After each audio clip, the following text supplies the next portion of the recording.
Okay, so welcome back. In this video, I'm just going to be showing you my favorite hashtag research strategy, okay? So it's super simple and super easy, but it's definitely worthwhile. So why would you use a hashtag research strategy? So let's say, for example, someone is searching for a hashtag. If you use the right research strategy, your photos would appear at the top. And also, if you go to the search bar just here, your photos could appear on this front page here, okay? So make sure you do your right hashtag research strategy before just posting onto Instagram. So let's start. What actually is it? So first of all, you just want to click on search and then go over to tags and then just search for whatever tag you want to use. So say, for example, I want to do SEO, okay?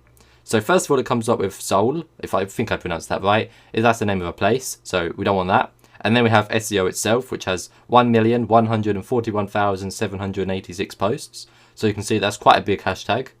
And then if you add some more words into your search, say for example, SEO, optimization, there we go, we have 953 posts there. So you can see that's a lot smaller, but it's a more in-depth group of people that will be seeing your photos. So they are more likely to be actually knowing what SEO is there rather than just SEO in general. And then say for example, we want to type in digital marketing. As you can see, that's got 1.9 million posts. Then we have digital magazine with 40,000, digital marketer with 37,000. And as you can keep scrolling down, you can see there's lots more, but they get smaller and smaller as you scroll down. So as you can see, these just have a few hundred, a few thousand, and not that many. So as you can see, these top ones, this is the best way to research what hashtags you want to use, okay? In my opinion, you want to have a mixture of really big hashtags like digital marketing and then some really quite small ones that just have a few hundred, like say this one here, digital marketing strategist, okay? So that only has 4,000, whereas the other one that has 1.9 million, okay? So you can see you definitely want to be using a mixture of big and small ones, because if, say for example, you click on the big one, it will be impossible for people to find your hashtag, but it will definitely help you rank as well. And then say for example, you use the small one, which is digital marketing strategist just here. So click on that. It will be a lot easier for you to actually be seen on here. So that is why you want to use a mixture of huge, well-known hashtags and quite small ones as well, just to make sure that you have a wide range of people seeing your posts. But of course, you don't just want to use digital marketing as your hashtag. You want to use whatever you're interested in. So say for example, I am interested in cricket, okay? So I want to do cricket, like so. As you can see, that's got 2 million.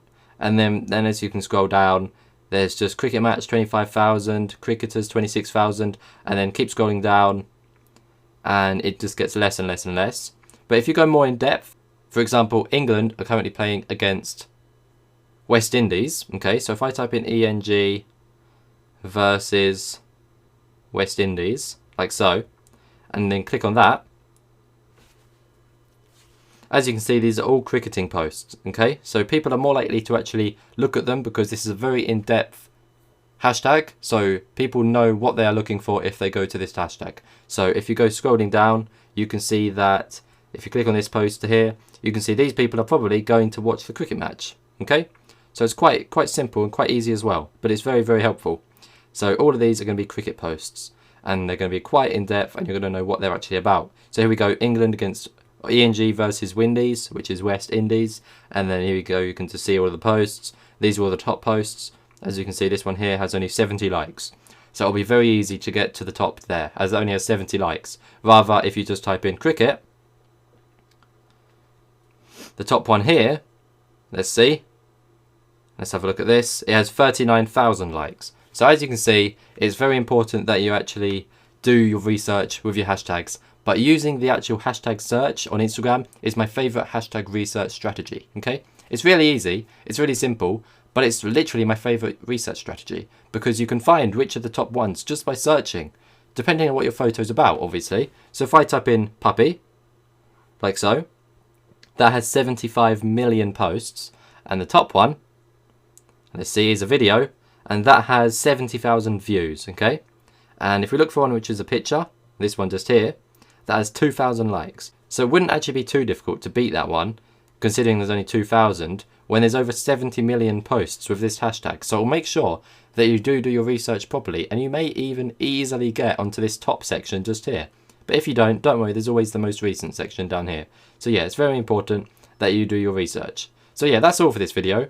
As you can see, this hashtag research strategy is quite simple, and it's also very underlooked. So make sure you do what I'm asking here, as it will very much help you out. But yeah, that's all for this video. Thanks for watching, thanks for listening, and I'll see you in the next one.